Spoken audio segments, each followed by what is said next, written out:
رجب کے مہینہ میں اللہ تعالیٰ کے نبی کو اللہ تعالیٰ نے اپنے پاس بلایا، جس کو ہم معراج کہتے ہیں، شب معراج، لیلۃ المعراج، اور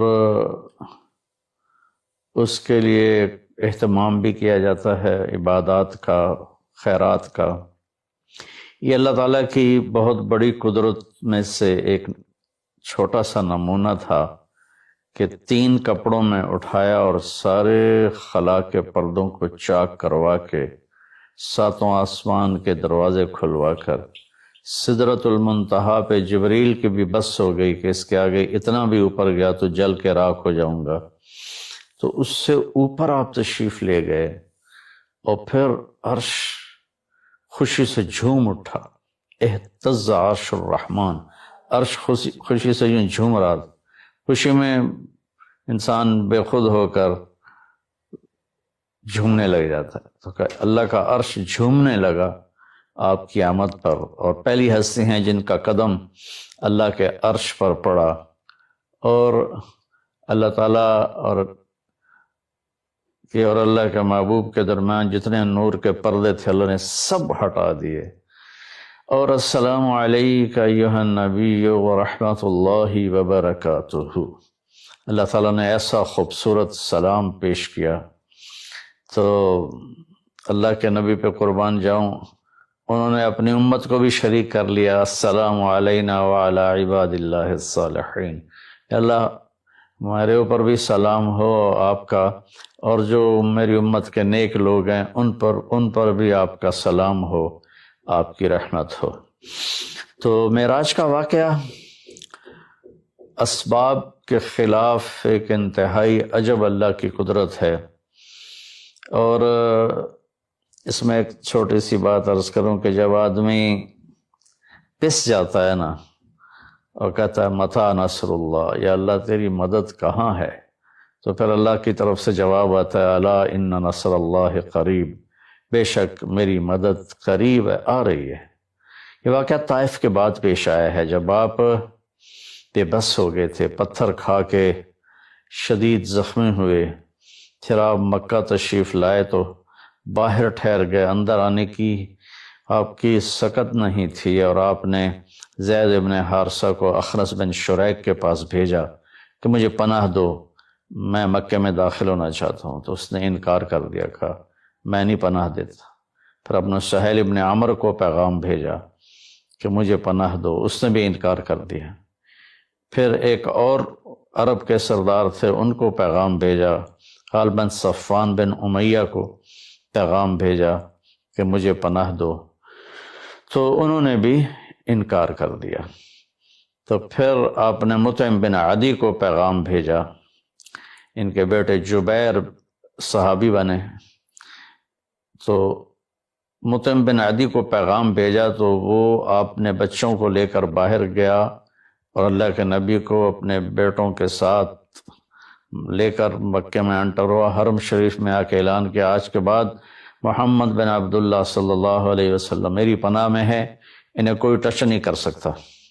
ابو جہل نے کھڑے ہو کر کہا تم یہ اس کا کلمہ پڑھ کے کہہ رہے ہو یا اپنی سرداری کے زوم پر کہہ رہے ہو، اپنی سرداری کے بلبوتے پر؟ اور کہا نہیں، کہ میں نے اس کا کلمہ نہیں پڑھا، جو اللہ نے مجھے سٹیٹس دیا ہے اس کی وجہ سے کہہ رہا ہوں۔ کہ پھر ٹھیک ہے، ہم ان کو کبھی ٹچ نہیں کریں گے۔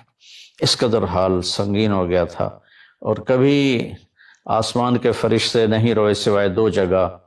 ایک دفعہ جب ابراہیم علیہ السلام نے حضرت اسماعیل کو الٹا لیٹایا اور چھری ہاتھ میں اور سر کے بال ہاتھ میں، اس طرح، اور یوں آسمان کو دیکھ کے کہا یا اللہ تو مجھ سے ناراض ہو گیا ہے کہ میرے دل میں اسماعیل کی محبت آ گئی ہے۔ اس پر آسمان کے فرشتے زار و قطار روئے تھے۔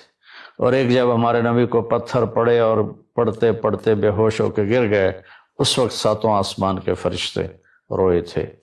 اور پھر ملک الجبال حاضر ہوا، یا رسول اللہ اجازت ہو تو ان کو ایسے پیس کے سرما بنا کے رکھ دوں، ان اطبق علیہم الاخشبین۔ آپ نے کہا نہیں، لعل اللہ ان یخرج من اصلابہ من یوحد اللہ، نہیں، اللہ تعالیٰ ان کی نسل میں ایسے پیدا کرے گا جو اللہ کی توحید کو ماننے والے ہوں گے۔ تمہارے ماں باپ، تمہاری بیوی اکٹھے رہیں گے، تو بہت سی شکایات تمہاری ماں کو ہو جائیں گی، بہت سی شکایات تمہارے باپ کو ہو جائیں گی، بہت سی شکایات تمہاری بہنوں کو ہو جائیں گی، اور تم بے وقوف بن کر اپنی بیوی کو ذلیل کرنا شروع کر دو گے۔ اس لیے فقہاء نے لکھا ہے کہ اگر میں مالدار ہوں اور میری بیگم مجھ سے کہتی ہے کہ مجھے الگ گھر چاہیے، میں نے الگ رہنا ہے، تو اس کا جائز مطالبہ اس کو الگ گھر لے کے، میں نے ماں پیو کو نہیں چھوڑنا، میں نے ماں پیو کو نہیں چھوڑنا۔ ماں پیو کے قریب گھر لو، ماں پیو کی عزت تیرے ذمہ ہے اور ان کی خدمت تیرے ذمہ ہے۔ تیری بیوی کرے تو بہت اعلیٰ درجے کی بات ہے، اس کی سکت نہیں ہے کرائے پر لے کر دے، اس کی سکت نہیں ہے تو اس کو گھر میں ایک الگ ایک کمرہ، ایک ٹوائلٹ اور ایک کچن، یہ 3 چیزیں اس کو لے کے دینا اس لڑکے کے ذمہ۔ اگر اس کی بھی ہمت نہیں ہے تو پھر سارا سال روزے رکھو، تسبیح پڑھو، تبلیغ میں سال کی بجائے 3 سال لگاؤ، لیکن کسی کی بیٹی کو خراب نہ کرو۔ بیویوں کو اپنے ایک شخص آیا، صحابی ہے، یا رسول اللہ آپ کی ضیافت ہے۔ آپ نے کہا عائشہ میرے ساتھ جائے گی، کہنے لگے نہیں آپ اکیلے ہیں۔ آپ نے کہا میں نہیں آتا۔ آپ یہ جرأت کر سکتے؟ اپنے دل استفت قلبک، اپنے دل ہم سے پوچھ۔ آپ نے کہا نہیں میں نہیں جاتا۔ دوسرے دن وہ پھر آ گیا، یا رسول اللہ آپ کی ضیافت ہے۔ آپ نے فرمایا عائشہ میرے ساتھ جائے گی۔ میں کہا نہیں عائشہ نہیں جائے گی۔ کہا پھر میں بھی نہیں جاتا۔ یہ زندگی ہے بیٹا، یہ زندگی ہے۔ منہ ادھر کر کے اس پیشاب کرنا یا ادھر کر کے پیشاب کرنا، اس میں تو اتنے 3 دن تمہاری دلیلیں ختم نہیں ہوتی۔ اور جہاں پہ تمہاری زندگی نے بننا ہے وہ تم نہ سنتے ہو، نہ پڑھتے ہو، نہ بولتے ہو۔ اللہ کی دیکھو بیٹا، آپ کو معاشرے میں مقام ملے گا آپ کے اخلاق سے، آپ کے رویوں سے، نہ کہ آپ کی خطابت سے اور آپ کے پیسے سے۔ تیسرے دن وہ پھر آ گیا، کہنے لگا یا رسول اللہ آپ کی ضیافت ہے۔ آپ نے کہا عائشہ میرے ساتھ جائے گی۔ میں کہا نہیں عائشہ نہیں، عائشہ میرے ساتھ جائے گی۔ کہا اچھا چلو عائشہ کو بھی لے آؤ۔ پھر آپ گئے اس کے یہاں کھانا کھانا۔ اب یہ بیٹیوں کا معاملہ دیکھو کہ حضرت فاطمہ رضی اللہ عنہ تشریف لاتی ہیں، آپ کھڑے ہو جاتے ہیں اور آگے بڑھتے ہیں۔ اس جگہ تھا آگے بڑھتے تھے اور ہاتھ یہاں سے پکڑ کے ایسے ہاتھ کو چومتے تھے، پھر پہلے بیٹی کو بٹھاتے تھے، پھر خود بیٹھتے تھے، کبھی دائیں طرف بٹھاتے تھے، کبھی بائیں طرف بٹھاتے تھے۔ آپ چارپائی پہ بیٹھے ہیں، آپ زمین پہ بیٹھے ہیں، آپ ایک چھوٹی سی کرسی بھی تھی آپ کے کمرے میں، آپ اس کرسی پر بیٹھے ہیں۔ جو ہی فاطمہ رضی اللہ عنہ تشریف لاتی آپ کھڑے ہو جاتے اور ان کو آگے بڑھ کے ان کو استقبال کرتے، تو اس سے بیٹی کا دل کتنا بڑا ہو جاتا ہو۔ میری بیٹیاں جڑواں ہیں، ایک لاہور میں ایک یہاں ہے، تو جب وہ آتی ہیں تو میں ان کے لیے کھڑا ہو جاتا ہوں، میرے سر میں درد نہ ہو اور تکلیف نہ ہو، کھڑا ہو جاتا ہوں، ان کا ہاتھ پکڑتا ہوں، ان کو پیار کرتا ہوں، پھر ان کو بٹھاتا ہوں کہ اس سے میری بچیوں کا دل اتنا بڑا ہو جاتا۔ یہ وہ کام ہے جن کے کرنے سے آپ بڑے آدمی بنیں۔ جب اللہ تمہیں قبول کرے گا تمہیں بولنا بھی سکھا دے۔ یہ وہ معاملات ہیں جس پر اللہ تمہیں عزت دے گا۔ اللہ تمہیں کل کو گھر والا بنائے، اپنی عورت کو عزت، اپنی بیوی کو بے عزت نہ کرو۔ عاشروہن بالمعروف، اللہ نے قرآن میں کہیں کہا ہے عاشرنہم بالمعروف، بولو اے عورتوں عاشرنہم بالمعروف، کس سے کہا ہے؟ عاشروہن بالمعروف عسیٰ ان تکرہوا شیئا ویجعل اللہ فیہ خیرا کثیرا۔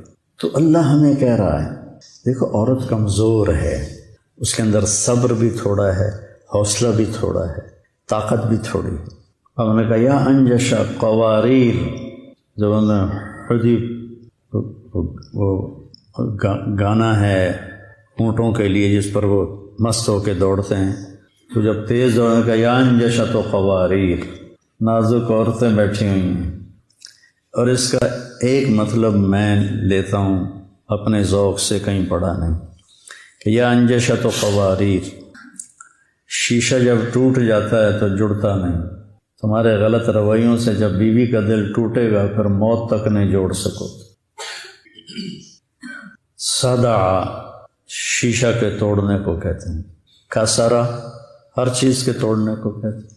استعمال شیشے پر بھی ہو جاتا ہے، لیکن صدع اس توڑنے کو کہتے ہیں جو جڑ نہ سکے۔ صدع فصدع بما تؤمر، ایسی ضرب لگا کہ پھر ساری زندگی کفر جمع نہ ہو سکے، اکٹھا نہ ہو سکے، جڑ نہ سکے۔ عبید رضی اللہ عنہ یہ آیت پڑھ رہے تھے کہ رحمۃ اللہ علیہ تابعی ہیں، ایک بدو گزر رہا تھا، جب اس نے یہ آیت سنی تو اونٹ سے نیچے گر گیا اور سجدے میں پڑ گیا۔ تو انہوں نے پوچھا کیا کر رہے ہو؟ کہا اس کلام کو سجدہ کر رہا ہوں۔ فاصدع بما تؤمر وأعرض عن المشرکین انا کفیناک المستہزئین۔ صدع شیشہ کے توڑنے کو کہتے ہیں، چونکہ شیشہ صدع اس توڑنے کو کہتے ہیں جس کے بعد وہ چیز جڑ نہ سکے۔ تو اللہ تعالیٰ ہمارے نبی کے درجے بلند فرمائے۔ آپ کی زندگی کا ہر پہلو آپ کے چچا نے آپ سے کہا تھا فصدع بامرک، فصدع، انہوں نے فصدع بما تؤمر سے لیا ہوگا غالباً، فصدع بامرک لم تصبک صبابۃ ولقد صدقت وکنت قبل امینا۔ تو اللہ تمہیں گھر والا بنائے تو اپنی بیوی کو اللہ نے یہ مقام رکھا ہے۔ من آیاتہ ان خلق لکم من انفسکم ازواجا لتسکنوا الیہا وجعل بینکم مودۃ ورحمۃ ان فی ذلک لآیات لقوم یتفکرون۔ کسی رشتے کو اللہ نے یہ نہیں کہا کہ یہ میری نشانی ہے، خاوند اور بیوی کے رشتے کو کہا میری نشانی ہے۔ کسی رشتے میں محبت اور ہمدردی کو نہیں ڈالا، اس رشتے میں محبت اور ہمدردی کو ڈالا۔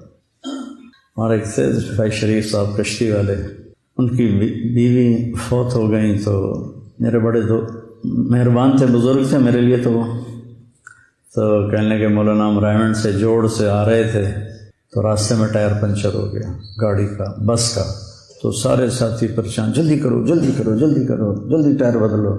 کہ میں آرام نال بیٹھا سی، میں کہ میں کدے کول جانا، کدا نال ہی جانا جا کے، بیوی نہیں تھی، دیواروں کے ساتھ ہی بیٹھنا ہے جا کے، مجھے جلدی کیا ہے، مجھے کوئی جلدی نہیں۔ یہ بہت اعلیٰ رشتہ ہے۔ پھر یہ بیٹی کا رشتہ آپ کے سامنے ہے۔ بیٹیوں پر ایک بڑا ظلم ہے بر صغیر میں، انڈو پاک میں، کہ بیٹیوں کو وراثت نہیں ملتی۔ معذرت کے ساتھ پٹھان بالکل نہیں دیتے،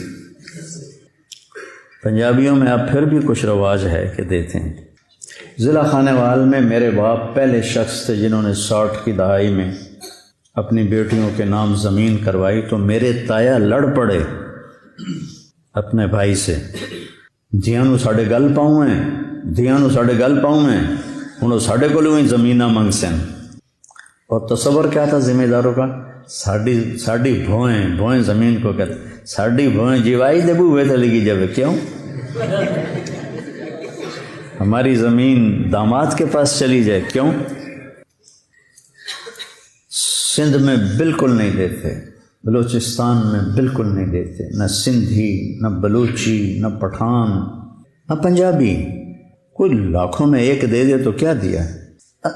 مطلب میرے خاندان کے واقعات ہیں، نوکرانی کے انگوٹھے لگوا کے آ کے پٹواری کو پیسے دے کے کہتے ہیں ساڑی بہن انگوٹھا لا دیتا ہے، زمین ساڑھے نہ کر دیتے۔ اگر پٹواری بھی پیسے لے کے بیٹھا ہوتا ہے جی بالکل ٹھیک ہے، رل دیں، بڑا ظلم ہے۔ شہروں کا بھی یہی حال ہے، جہیز کے بعد کہتے ہیں تینوں دے چھڑی ہر شے، بس بھائی نہیں دیتے، قابض ہو جاتے۔ یہ جو رد عمل آتا ہے جب ظلم ہوتا ہے، تو اللہ تعالیٰ آپ کے والدین کی عمر دراز کرے۔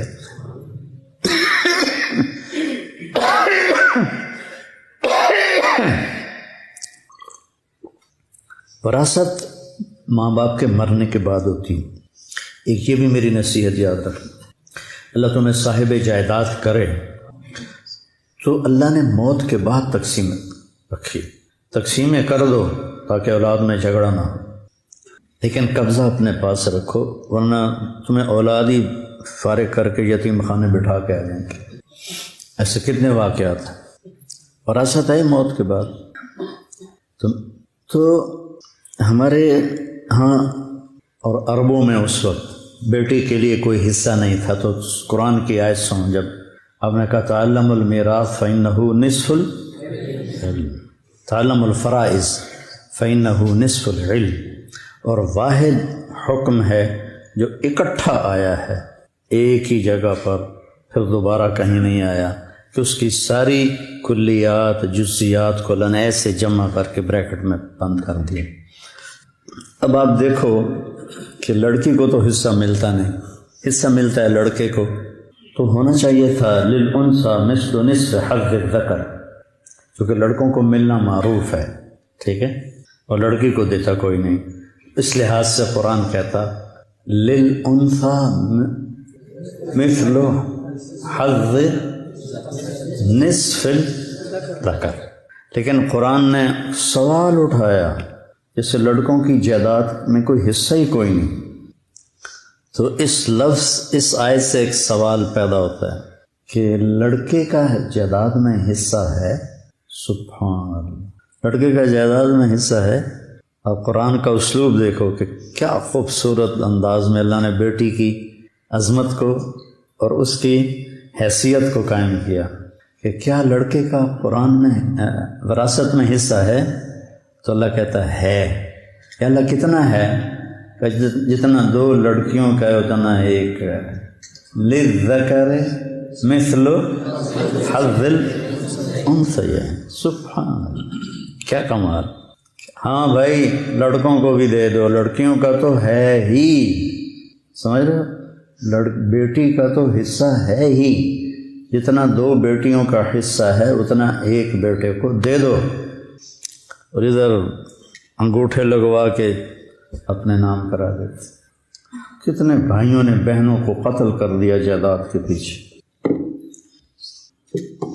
پھر اللہ نے کہ نبی نے فرمایا، اللہ نے جس کو دو بہنیں دیں یا دو بیٹیاں دیں، اس نے ان کو عزت کے ساتھ شادی کی تو وہ جنت میں داخل ہو۔ کسی کی بیٹی ہوتی، میرے بھائی اور میرے والدہ اور تایا، ان کی بہن کوئی نہیں تھی، تو میری بھی دو بہنیں تھیں اور میرے تایا کی بھی دو بیٹیاں تھیں، تو میرے تایا نے حصہ نہیں دیا، میرے باپ نے حصہ دیا۔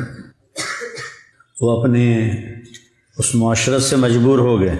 میرے باپ مولانا احمد علی لاہوری رحمۃ اللہ علیہ سے بیعت ہو گئے تھے، پہلے پرویزی تھے، بہت بڑے خطیب تھے، فارسی اردو کے بڑے ماہر تھے، 1944 میں BA کیا تھا، تو باقی سارا ان پڑھ ماحول تھا، پتہ نہیں میرے دادے نو کتوں خیال آیا کہ میں پتر پڑھاونا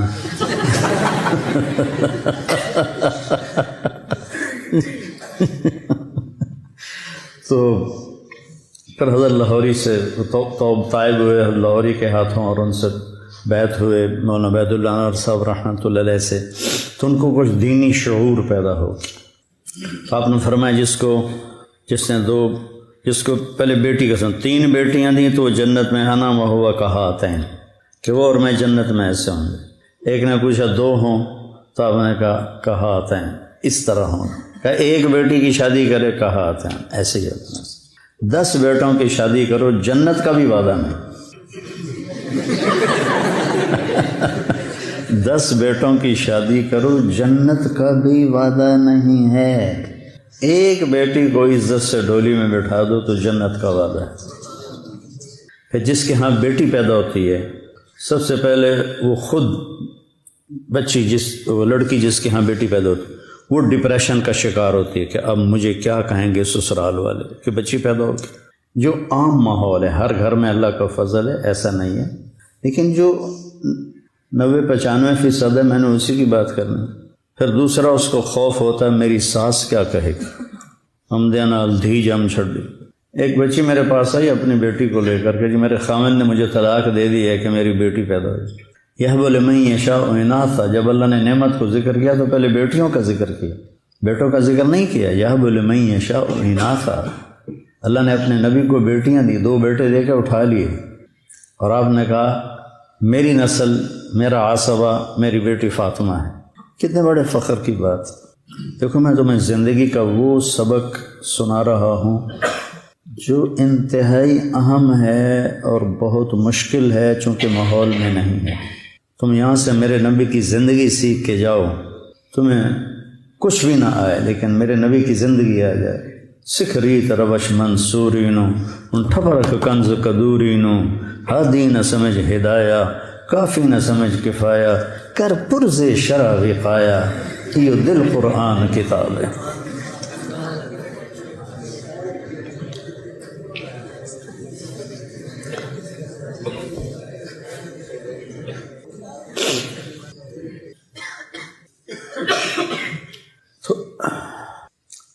تو بہنوں کو والدین اللہ سب کی عمر لمبی کرے، ہمارے چلے گئے، ہر ایک کے چلے جاتے ہیں، وہ چلے جائیں تو ان کو ناپ تول کے والد اور والدہ کی وراثت میں سے حصہ دینا، یہ تو چوری بن جاتی ہے۔ اب چور ہے وہ بندہ جس نے بہنوں کا حصہ چرایا ہوا ہے۔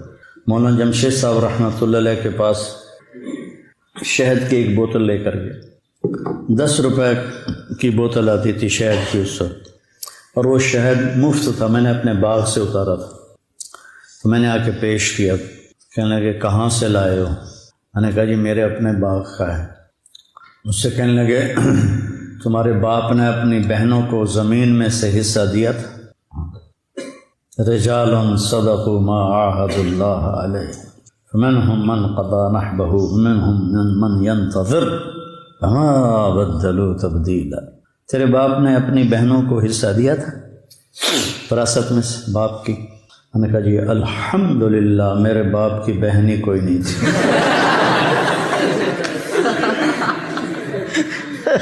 دو بھائی تھے صرف، بہن ہوتی تو شاید نہ ہی دیتے، کتنے دے ہونا ہے اس لیے پتہ ہی کوئی نہیں کسی نے۔ کہنے گیا اچھا، داڑھی ایسے پکڑا، اچھا تو تیرے دادا نے اپنی بہنوں کو حصہ دیا تھا؟ میں نے کہا جی میں اس وقت پیدا ہی نہیں ہوا۔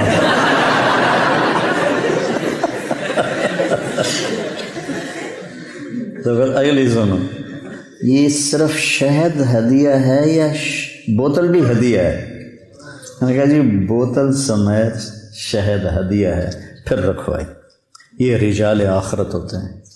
مجھے تو ایک سبق مل گیا، اگر آپ زندگی سیکھ لیں اور میرے نبی کے ذکر کو مضبوط پکڑیں، میرے نبی کی صبح و شام، میں کوئی ذکر نہیں کرتا سوائے صبح و شام کی دعائیں، وہ میں نے یاد کی تھیں 74 سے لے کر آج تک پڑھ رہا، صبح کی دعائیں، شام کی دعائیں، سوائے بیماری کی۔ مسنون اذکار، تسبیحات، اور موقع موقع پر جو میرے نبی نے کیا میں ویسے کرتا ہوں، جیسا آپ نے کیا اپنے 24 گھنٹے کی زندگی میں ویسا کرنے کی میں کوشش کرتا ہوں۔ اتنا اگر آپ نے کر لیا ہے تو آپ کا ذکر مکمل ہے اور اس میں نور نبوت ہے۔ باقی یہ زندگی سیکھو، اپنے بہنوئیوں کو عزت دو، تمہاری بہن سے تمہارے ماں باپ کی نسل کا اس میں حصہ ہے۔ اور ماں بن جائے تو اللہ کہتا ہے قدموں تلے جنت ہے۔ ایک صحابی ہے، ارید ان اجاہد، میں جہاد کرنا چاہتا ہوں۔ احی والدک، ماں باپ زندہ ہیں؟ کہا جی، کفیہ ففیہ ما فجاہد، جا ماں باپ کی خدمت کرتے رہے، یہی جہاد ہے۔ آپ جہاد کے سفر میں تھے، ایک نوجوان بڑا خوبصورت بکریاں چرا رہا تھا۔ حضرت عمر کہنے لگے کہ کبھی یہ جہاد میں ہوتا؟ تو آپ نے کہا عمر تو نے تو جہاد کو بڑا مختصر کر دیا، بہت تنگ کر دیا۔ انہوں نے کہا بیٹا ادھر آؤ، کیا کرتے ہو، تمہاری کوئی ذمہ داری ہے؟ کہا جی میری ایک بوڑھی ماں ہے، اس کی خدمت کرتا ہوں، یہ بکریاں چراتا ہوں۔ کہا جا تو جہاد کر رہا ہے۔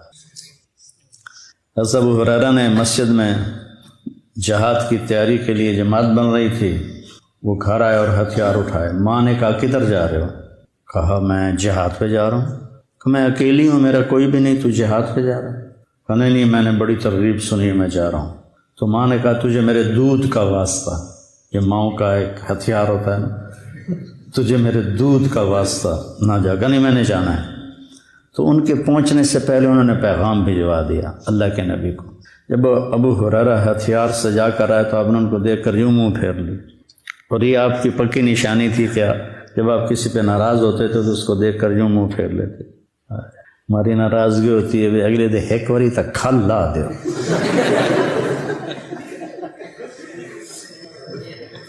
اور میرے نبی کی ناراض، یہ سیکھو، یہ سیکھو، یہ سیکھو۔ دیکھا تو آپ نے یوں منہ پھیر لیا، تو ان کو پتہ چل گیا آپ ناراض ہیں۔ سامنے یا رسول اللہ آپ ناراض ہیں، اس وقت آپ غصے میں بولے تیری ماں نے تجھے دودھ کا واسطہ دیا تو پھر اسے چھوڑ کے آ گئے، واپس چلا جا، مجھے تیرے جہاد کی کوئی ضرورت نہیں۔ حضرت علقمہ کی بیوی نے پیغام بھجوایا کہ علقمہ سکرات میں ہیں، کلمہ نہیں پڑھا جا رہا۔ ہمارے نبی تیزی سے گئے، دیکھا تو آگے وہ صحابی یہاں گنہگار سے گنہگار لوگ، ایک اداکار تھا، ہر عیب اس میں تھا، ہر عیب، ہر برائی، اور ڈرامہ کرتے ہوئے ہارٹ اٹیک ہوا اسٹیج پر، کتنی بری اور غفلت کی جگہ پر، اور وہ گرا تو نے کہا لا الہ الا اللہ محمد رسول اللہ، اور اس کو اٹھا کے پیچھے لے گئے، اور وہ کلمے کو اعلان کر رہا تھا، اور پڑھتے پڑھتے انتقال ہو گیا۔ من کان آخر کلامہ لا الہ الا اللہ، بولو۔ یہ صحابیوں کے کلمہ نہیں پڑھا جا رہا، تو آپ تشریف لائے، آپ نے کہا قل لا الہ الا اللہ، کہا لا اقدر، نہیں پڑھا جاتا۔ پھر آپ نے پوچھا کون زندہ ہے اس کے ماں باپ نے؟ کہا یہ والدہ زندہ ہے۔ ناراض ہے؟ کہاں؟ تو آپ نے پیغام بھیجا ام علقمہ میں آ جاؤں کہ تم آتی ہو؟ کہا جی میں آ جاتی ہوں۔ وہ آئیں تو آپ نے کہا علقمہ سے ناراض ہو؟ اب یہ دھیان سے سننا۔ کہا جی ناراض ہوں۔ کیوں ناراض ہو؟ کہا یا رسول اللہ اس کے دین کا گلہ کوئی نہیں ہے، بہت نیک ہے، راتوں کو اٹھ کر نمازیں پڑھتا ہے، دن میں روزے رکھتا ہے، قرآن کی تلاوت کرتا ہے، میری ناراضگی ہے کہ مجھ سے بدتمیزی سے بات کرتا ہے، بدتمیزی سے بات کرتا، صرف بدتمیزی سے بات کرنے پر کلمہ صحابی کا رک گیا، باقی ماؤں کو دھکے دے کر کہاں سے نجات پائیں گے۔ آپ نے کہا معاف کرتی ہو؟ کہا نہیں میرا دل نہیں کرتا۔ آپ نے کہا میں بلال سے کہوں لکڑیاں اکٹھی کر کے اس کو آگ لگا دے، پھر سفارش کرو گی؟ کہاں جی پھر تو میں کروں، اگر تو نے معاف نہ کیا تو یہ اللہ کی آگ میں جلے گا۔ پھر کہا جی پھر میں معاف کرتی ہوں۔ آپ نے کہا قل لا الہ الا اللہ، ان کی زبان سے لا الہ الا اللہ نکلا اور جان نکل گئی۔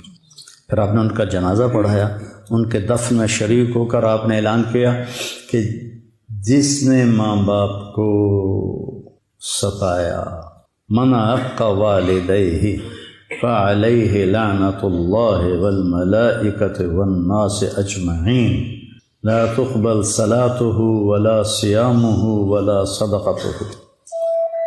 پھر آپ نے قبر پہ کھڑے ہو کر کہا جس نے ماں باپ کی پر زیادتی کی تو ان پر اللہ کی لعنت، فرشتوں کی لعنت، انسانوں زمین آسمان کی لعنت، اور نہ اس کی نماز قبول ہے، نہ روزہ قبول ہے، نہ صدقہ قبول ہے، اور کہیں حج بھی آتا۔ اللہ نے ماں کو کیا مقام بخشا۔ تو یہ بات، میرے پاس ایک رحم دین تھا، فوت ہو گیا، غریب آدمی تھا، 2 ایکڑ زمین تھی اس کی، میرے پاس اپنے بیٹے کو لے کر آیا، ایک مدرسے سے فارغ ہو کر آیا تھا، مجھ سے کہنے لگا مولانا صاحب اے میرا پوتر پڑھ آتا ہے پر کڑیا کوئی نہیں۔ ہاں پنجابی کی فصیح مثال ہے، اے میرا پتر پڑھ آتا ہے پر کڑیا کوئی، پڑھ تو گیا ہے سیکھا کچھ نہیں۔ یہ جو بھینس کا بچہ ہوتا ہے نا، اس کو ہماری زبان میں کہتے ہیں گڑاپ۔ کیا کہتے ہیں؟ گڑاپ۔ گڑاپ اسے کہتے ہیں جو ابھی بیاہی نہ ہو اور اس نے بچہ نہ لیا ہو۔ تو ایک وہ جنگل کا بچہ دیہاتی اسکول میں داخل ہوا، تو اس الف انار بے بکری پہ پنکھا یہ ہوتا تھا، تو بے بھینس تھا، بے بھینس، تو استاد نے اس کو یاد کرا، ہم بے بھینس، بے بھینس، بے بھینس، اس نے اس کو کوئی 8-10 دفعہ دہروایا، بے بھینس، کہ جا یاد کر کے لیا، وہ جا کے بیٹھ کے اس کو دہرا میں واپس، ہاں بھائی بے آندہ جی گڑاپ۔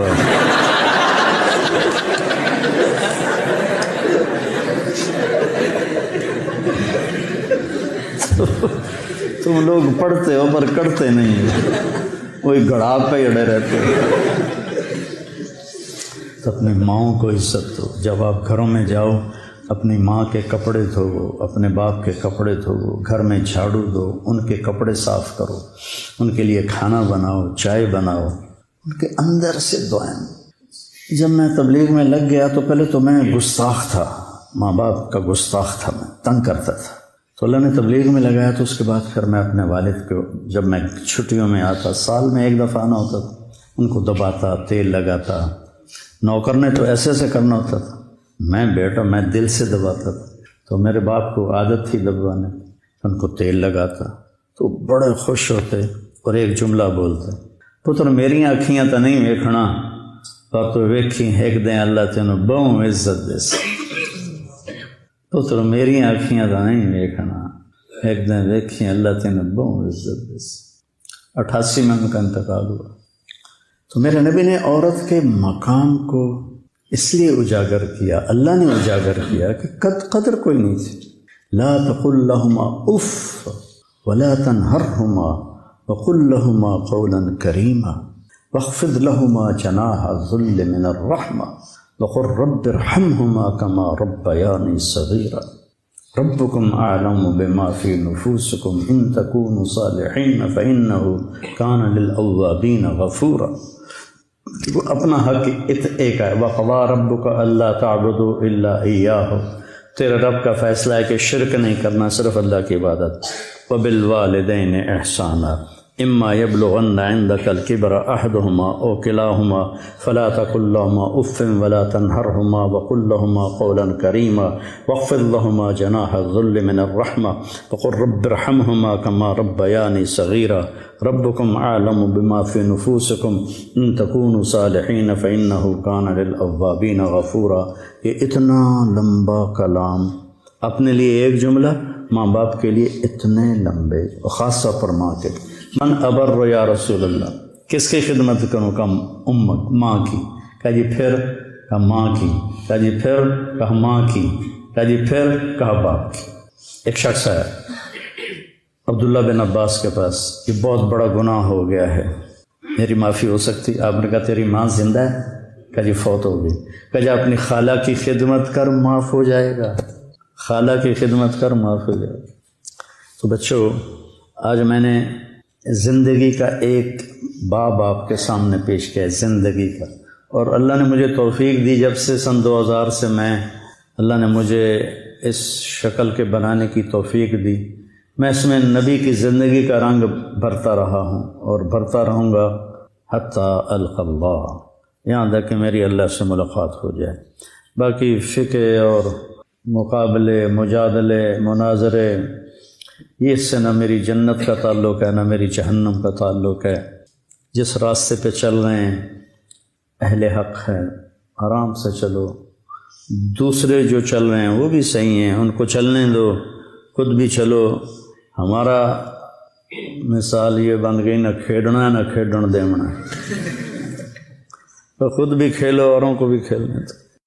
اس تکلیف کے بعد یہ سفر ہوا کہ 27 رجب کو جبرائیل آئے، آسمان سج چکے ہیں، اور ہماری یعنی زبان میں یا ہمارے رواج میں کہ یا رسول اللہ استقبال کے لیے قطاریں لگ گئی ہیں، آپ ان کو لے کر گئے۔ آپ ام ہانی رضی اللہ عنہ، حضرت علی رضی اللہ تعالیٰ عنہ کے گھر میں تھیں، گھر میں تھے آپ، تو وہاں سے حتیم میں لے گئے، آپ کا سینہ چاک کیا، دوسرے فرشتہ وہ پانی لایا زمزم کا، اس سے آپ کے سینے کو صاف کیا، پھر دل باہر نکالا، اس کو چیرا، اسے صاف کیا، اور پھر دوبارہ دل کو رکھ دیا، سینے کو بند کر دیا۔ اب یہ سارا کچھ اپنے ہوش میں دیکھ رہے تھے۔ پھر وہاں سے براق پہ سوار ہوئے۔ براق گدھے سے بڑا قد، خچر سے چھوٹا قد والا ایک جانور تھا، جس پر آپ کو سوار کرایا گیا، اور وہ تھوڑا مستی کرنے لگا تو جبریل بولے تو یہ پتہ ہے تیرے اوپر کون سوار ہیں؟ تو اس کے ساتھ ہی وہ ایک دم سر نیچے کر گیا، اور پھر وہاں سے پرواز کی بیت المقدس، اور وہاں آپ نے 2 نفل پڑھے اور ان کو وہیں چھوڑ دیا، اس کو براق کو وہیں چھوڑ دیا۔ وہاں سے پھر سفر شروع ہوا اللہ کی طرف۔ اس سفر کو اللہ نے یوں بیان کیا، سبحان الذی اسری بعبدہ لیلا من المسجد الحرام الى المسجد الاقصى الذی بارکنا حولہ لنریہ من آیاتنا انہ هو السمیع العلیم۔ تو اس میں اہل علم کے لیے بڑا خوبصورت نقطہ بھی میرے ذہن میں ہے کہ یہ قرآن کی پہلی صورت ہے جو سبحان مصدر سے شروع ہو رہی ہے، سبحان الذی۔ پھر اس کو آگے لے جا کر اللہ تعالیٰ نے مصدر کے بعد فعل ماضی ہوتا ہے تو سبح للہ ما فی السماوات والارض کے ساتھ شروع کیا۔ تو مصدر آیا، ماضی آیا، ماضی کے بعد مضارع ہوتا ہے، فیوچر ہوتا ہے، مستقبل ہوتا ہے، تو یسبح للہ ما فی السماوات وما فی الارض الملک القدوس العزیز الحکیم۔ پھر اس کے بعد امر کا صیغہ ہوتا ہے، تو سبح اسم ربک الاعلی الذی خلق فسوی۔ یہ قرآن کا اعجاز ہے، قرآن کی خوبصورتی ہے، قرآن کی بلاغت ہے۔ سبحان، سبح، یسبح، سبح۔ تو اللہ تعالیٰ نے پہلے اپنی پاکیزگی کو بیان کیا کہ جو کچھ کہنے والا ہوں میں سب کچھ کر سکتا ہوں، میرے لیے کوئی مشکل نہیں کہ میں اپنے بندے کو لے کر گیا۔ اللہ آنے جانے سے پاک ہے، لیکن با کا اضافہ یہ بتاتا ہے کہ اللہ تعالیٰ کہہ رہے تھے یوں ہی سمجھو کہ میں اپنے بندے کو خود لے کر گیا اوپر۔ آپ جبریل کے کندھوں پر، پروں پر سوار ہو کر نہیں گئے، آپ کا سفر الگ تھا، جبریل کا الگ تھا، یہاں تک کہ پہلے آسمان پر پہنچے تو دروازہ کھلا تو آدم علیہ السلام نے استقبال کیا، گلے لگایا۔ پھر اس سے اوپر گئے تو عیسیٰ علیہ السلام، یحییٰ علیہ السلام، زکریا علیہ السلام نے استقبال کیا، اور سارے آسمان کے فرشتوں نے استقبال کیا۔ پھر اس کے بعد تیسرے آسمان پر گئے تو یوسف علیہ السلام نے استقبال کیا اور سارے فرشتوں نے۔ پھر چوتھے آسمان پر گئے تو یونس علیہ السلام نے اور باقی سارے فرشتوں نے۔ تو پھر پانچویں آسمان پر گئے تو ہارون علیہ السلام اور آسمان کے فرشتے۔ پھر چھٹے آسمان پر گئے تو موسیٰ علیہ السلام اور موسیٰ علیہ السلام کے آسمان کے فرشتے۔ اس دن اللہ نے، میرا کہ میں نے پڑھا کہیں نہیں لیکن مجھے لگتا ہے کہ اس دن اللہ تعالیٰ نے سارے فرشتوں کی عبادت کی چھٹی کرا دی ہوگی اور فرمایا ہوگا بس میرے محبوب کا دیدار کرو، استقبال کرو، آج یہی تمہاری عبادت ہے، کیونکہ ہر فرشتہ بے قرار تھا کہ دیدار ہو جائے۔